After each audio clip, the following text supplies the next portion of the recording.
আগামী 48 ঘন্টার মধ্যে সরকার যদি সেই অপরাধীদের বিরুদ্ধে দৃশ্যমান কোনো অ্যাকশন না নেয়, তাহলে 48 ঘন্টার পরে আমরা আবারও রাজপথে কঠোর কর্মসূচির দিকে আমরা ধাবিত হব।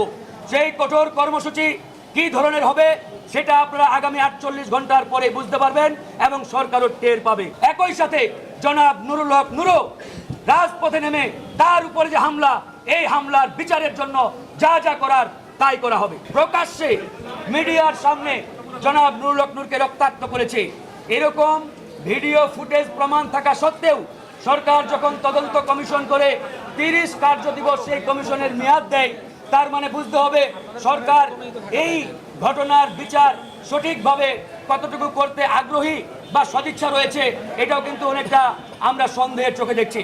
তারপরেও যেহেতু কমিশন গঠন করেছে, এই কমিশনের অগ্রগতি কতটুকু সেটি আমরা সরকারের কাছে জানতে চাই।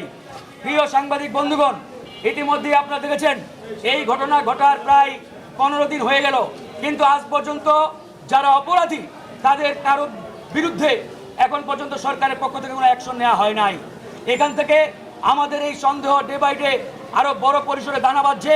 আমরা আজকের এই সংবাদ সম্মেলন থেকে স্পষ্টভাবে ঘোষণা দিচ্ছি, আগামী 48 ঘন্টার মধ্যে সরকার যদি সেই অপরাধীদের বিরুদ্ধে দৃশ্যমান কোনো অ্যাকশন না নেয়, তাহলে 48 ঘন্টার পরে আমরা আবারও রাজপথে কঠোর কর্মসূচির দিকে আমরা ধাবিত হব। সেই কঠোর কর্মসূচি কি ধরনের হবে সেটা আপনারা আগামী 48 ঘন্টার পরে বুঝতে পারবেন এবং সরকারও টের পাবে। আমরা আবার স্পষ্ট করে বলছি, 48 ঘন্টার মধ্যে অপরাধীরা যদি দৃশ্যমান কোনো অ্যাকশনের আওতায় না আসে, তাহলে 48 ঘন্টার পরে আমাদের কঠোর কর্মসূচিতে আমরা ধাবিত হব।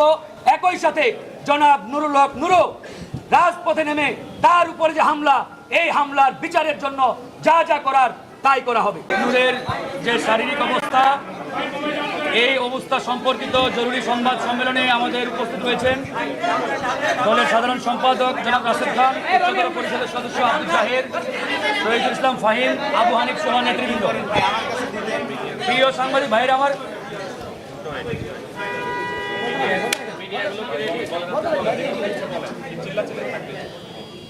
প্রিয় সাংবাদিক বন্ধুগণ, জনাব নুরুল হক নূরের আজকে রিলিজ নেওয়ার কথা ছিল। সেই সুবাদে আজকে তিনি গণমাধ্যমের সাথে কথা বলার জন্যই মূলত আজকের এই জরুরি সংবাদ সম্মেলন আমরা আহ্বান করেছিলাম। কিন্তু গতকাল রাতে হঠাৎ করে নতুন কিছু জটিলতা দেখা দেওয়ায় রাতের বেলা তড়িঘড়ি করে বেশ কয়েকটি রিপোর্ট করা হয়েছে। সেই পরীক্ষা নিরীক্ষার পরে তার বেশ কয়েকটি জটিলতা ধরা পড়ায় তাকে আজকে রিলিজ দেওয়া হচ্ছে না। বিধায় আরও বেশ কয়েকদিন জনাব নুরুল হক নূরকে হাসপাতালে থাকতে হচ্ছে। তার যে জটিলতাগুলো ইতিমধ্যে দেখা দিয়েছে, তার মধ্যে অন্যতম হচ্ছে তার যে নাসাল বোন ফ্র্যাকচার, যেটা এটা আরও কিছুটা জটিল হয়েছে। একই সাথে ম্যাকজিলাতে তার যে ডিসপ্লেসমেন্ট, এই ডিসপ্লেসমেন্টটা বেড়ে যাওয়ায় তার ডান পাশের চোয়ালে এখানে আংশিক অবশ হয়ে আছে। এই কারণে তিনি এখন পর্যন্ত সলিড কোনো খাবার খেতে পারছেন না। একই সাথে ডাক্তাররা এখন পর্যন্ত তাকে লিকুইড খাবারের উপরে রেখেছেন। তো এরকম বেশ কিছু জটিলতা তার দেখা দিয়েছে। তার লিভারে বারবার আঘাতপ্রাপ্ত হওয়ার কারণে লিভারেও তার কিছু জটিলতা দেখা দিয়েছে। তো সামগ্রিক কারণে ডাক্তার মনে করছে যে তাকে আরও বেশ কয়েকদিন হাসপাতালে রাখতে হবে। এজন্যই মূলত তাকে আসলে আজকে রিলিজ দেওয়া হচ্ছে না। প্রিয় সাংবাদিক বন্ধুগণ, ইতিমধ্যে আপনারা জেনেছেন যে অন্তর্বর্তীকালীন সরকার প্রধান ডক্টর মোহাম্মদ ইউনূস জনাব নুরুল হক নূরকে বিদেশে নেওয়ার একটি কমিটমেন্ট তিনি করেছিলেন এবং জাতির সামনে তিনি প্রকাশ্যে ঘোষণা দিয়েছিলেন যে অতি দ্রুত জনাব নুরুল হক নূরকে যাতে বিদেশে নিয়ে ট্রিটমেন্ট দেওয়া হয়।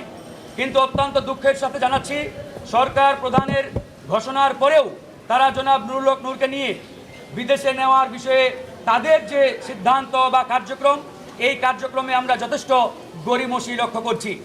তারা শুরুতে জনাব নুরুল হক নূরকে সিঙ্গাপুরে নেওয়ার কথা বললেও তারা হঠাৎ করে এখন সিঙ্গাপুরের পরিবর্তে অন্যান্য দেশে নেওয়ার নানান কথা বলছে। তার মানে তারা এক এক সময় এক এক কথা বলে।